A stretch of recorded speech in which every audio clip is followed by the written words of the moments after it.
A lot of the times people feel like they're a prisoner to their budget because they're only focusing on spending. But your budget is also a document that is designed to breathe life into a future that you want to create.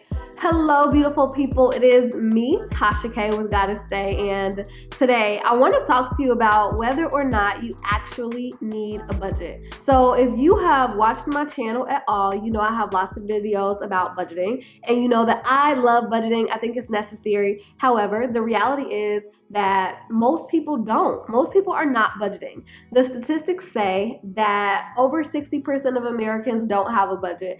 And if I'm being honest, I think that number is probably closer to 80%. And not only that, but the 20% of people who do have a budget, there's a real question as to whether they're sticking to it or not. I want to get into why I think budgeting is so important. There's some really important things that are going on behind the scenes in your brain that I think make budgeting a necessity. But what I want you to understand is that budgeting is not the end of the conversation. It's just the beginning of the conversation. It's not a magical solution that is single-handedly going to get you to where you want to be financially. If you haven't already, do me a favor, make sure that you like, comment, and subscribe. If you haven't subscribed already, sis, what are you waiting for? This community is for women who are incredibly ambitious and who want to be in a conversation for building wealth for the future. So if that sounds like you, this is your space, so make sure that you subscribe. All right, you guys, let's get into our conversation for today. We're talking about whether or not budgeting is actually necessary.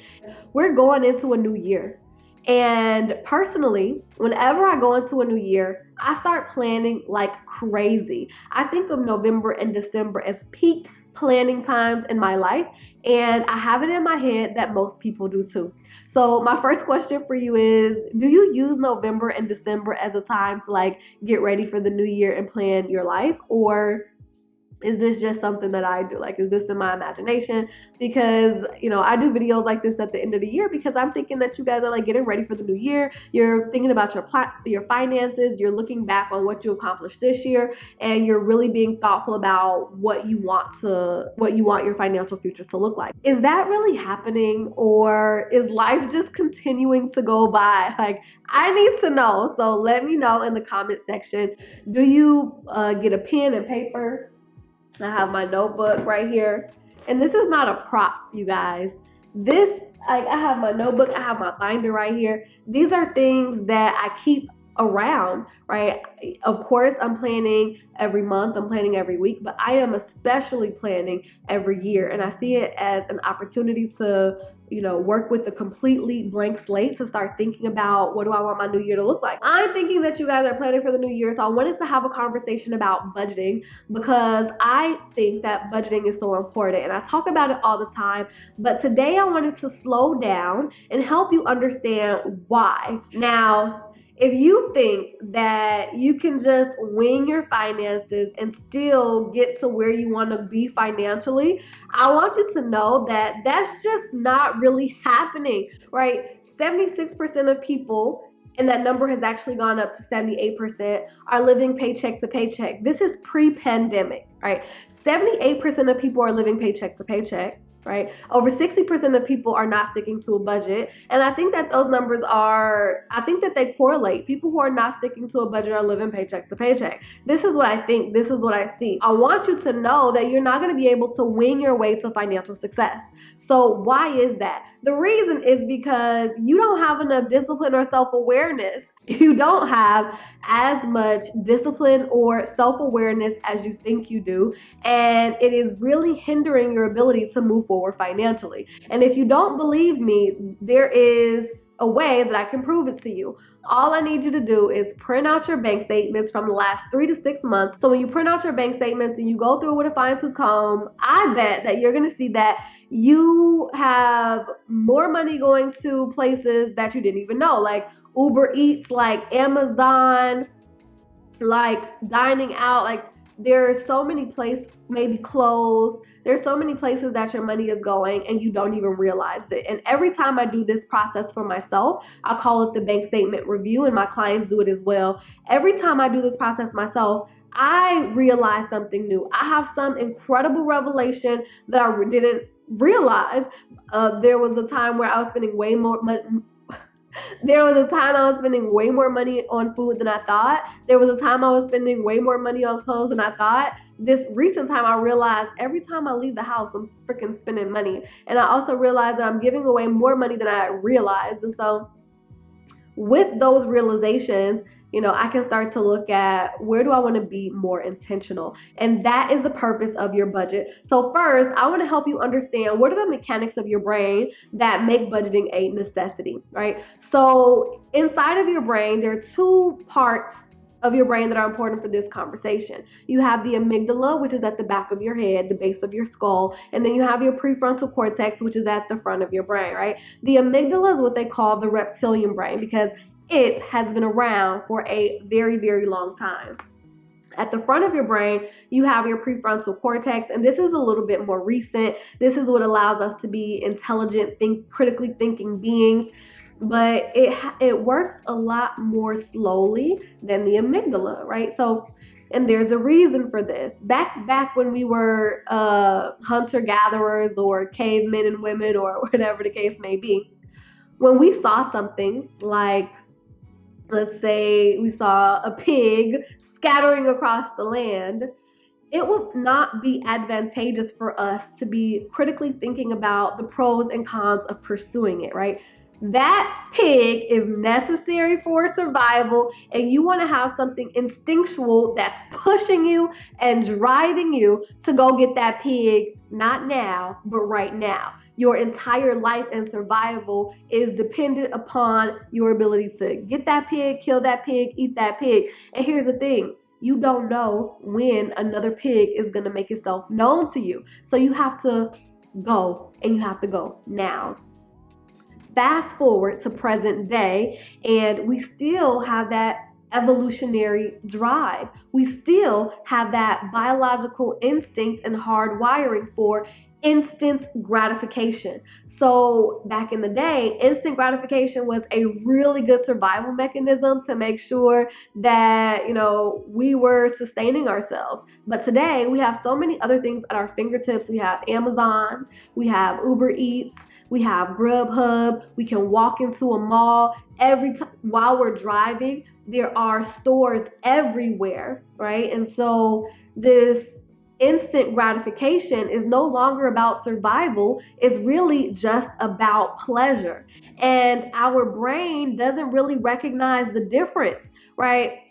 I don't know if it's not recognizing the difference between survival and pleasure, but when you see something that you want, those same endorphins are kicking in, that same serotonin is kicking in, and you walk into a mall, you see a pair of shoes that you want, and it's like, oh, I need that, right? It's like, I need that, and you feel like you need it to survive, but you really don't, and you know you don't, but there's a part of you that feels like you do. And so you grab those shoes and you get to the register and you buy it, and then you're on your way home and you have this feeling.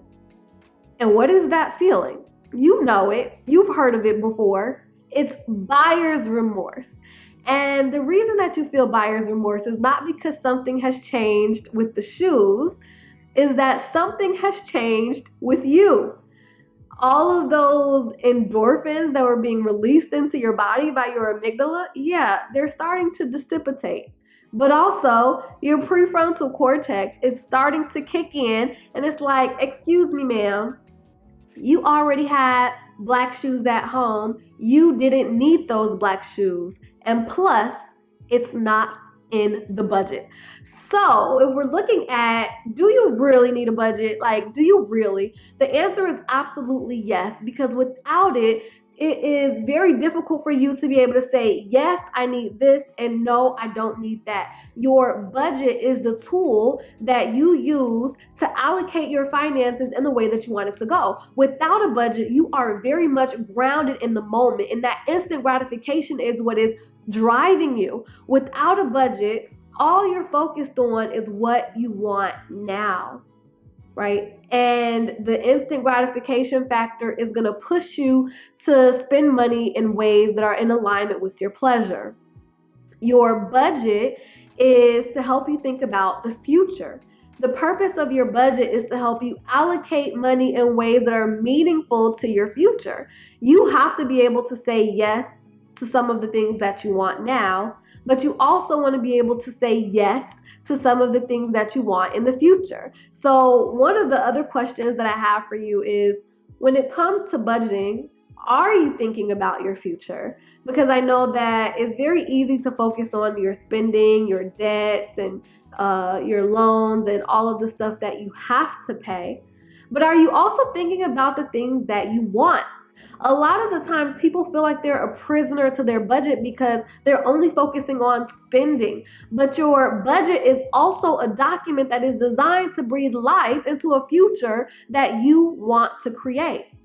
So the reason that you need a budget is because you want to be able to get your brain in alignment with saying yes and no to a future and not just a present. But your budget is not enough for that.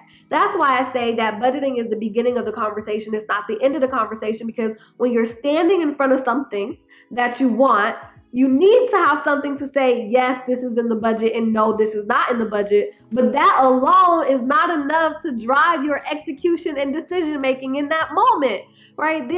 Your budget is not enough to overcome hundreds and thousands of years of evolutionary hardwiring, right? It's something it gets its foot in the door, so that now the prefrontal cortex has something to hold on to help it make a decision, right? It's knocking on the door of the prefrontal cortex. Your budget is saying, hello, would you please kick in now?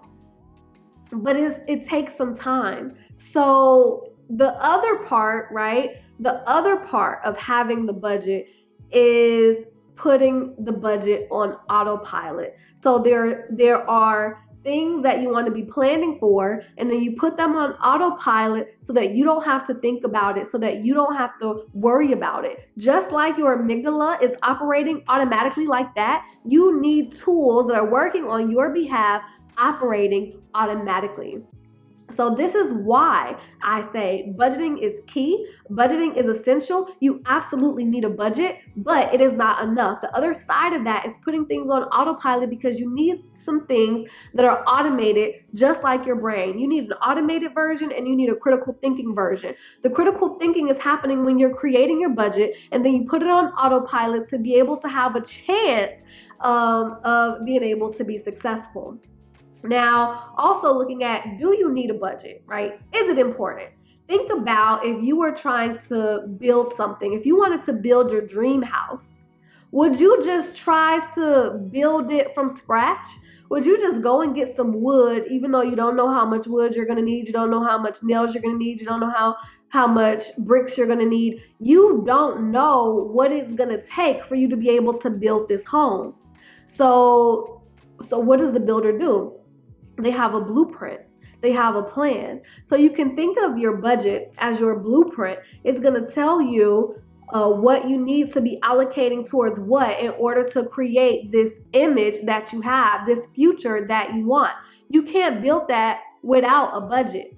So I don't want to make this video too long, because honestly, I could talk about budgeting all day. I could talk about the frameworks that you have in your brain that are supporting or not supporting you. I could talk about that all day. But what I really want you to understand is that your brain is working against you when it comes to creating your financial future. And it's not your brain's fault. It's built like that. It's built for instant gratification. And the part of your brain that's built for critical thinking, it's a lot newer than everything else. And it's also a lot slower than everything else. And so in order to give yourself a fighting chance, you want to be able to put things on autopilot. And when you do that, you are going to start to watch your finances grow. You're going to start to watch that you are moving forward towards the financial future that you want for yourself. And that is going to feel amazing. So what is all of this to say?